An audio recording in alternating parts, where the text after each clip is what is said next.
இப்போது புதிய அறிமுகம் ஆச்சி ஹோட்டல் சாம்பார் 50 கிராம் ரூபாய் 20 மட்டுமே.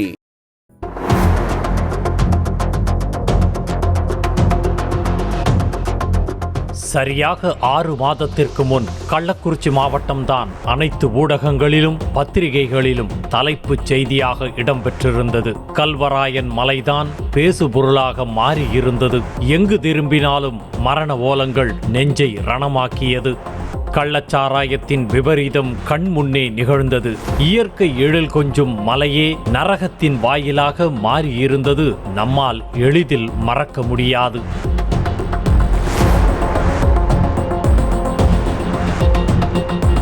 கள்ளச்சாராய மரண சம்பவத்திற்கு அடுத்த 1 மாதத்திற்கு கள்ளச்சாராய ஊழல் அழிப்பு, மூலப்பொருட்கள் பறிமுதல், சாராயம் காய்ச்சியவர்கள் கைது என அடுத்தடுத்து செய்திகளும் வந்தன.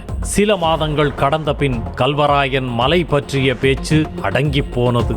இதனை பயன்படுத்தி கொண்ட சிலரோ கஞ்சா செடியை பயிரிட்டு அறுவடை செய்து அதையே ஒரு வியாபாரமாக மாற்றி வந்துள்ளனர்.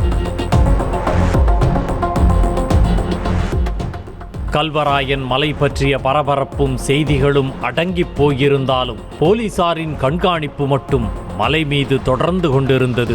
குறிப்பாக பெருமாநத்தம் பகுதியில் சந்தேகத்திற்கிடமான முறையில் சுற்றித் திரிந்த இருவரை நோட்டமிட்ட போலீசார் அவர்களை பின்தொடர்ந்து சென்று செயல்பாடுகளை கண்காணித்தனர். அப்போதுதான் அவ்விருவரும் காட்டு மரங்களுக்கு மத்தியில் கஞ்சா செடிகளை பயிரிட்டு வளர்த்து வந்தது தெரிய வந்தது.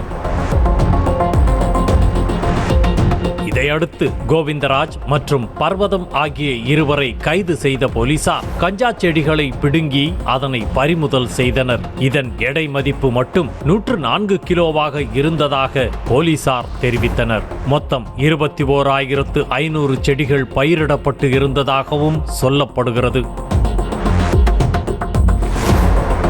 மலைப்பகுதியில் வாழும் இவர்களுக்கு எப்படி கஞ்சா விதைகள் கிடைத்தன?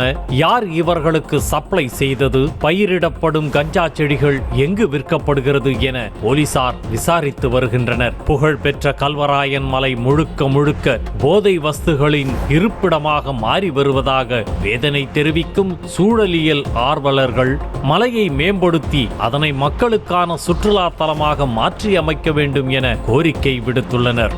நியூஸ் தமிழ் செய்திகளுக்காக சிவபிரகாசம். இப்போது புதிய அறிமுகம் ஆச்சி ஹோட்டல் சாம்பார் 50 கிராம் ரூபாய் 20 மட்டுமே.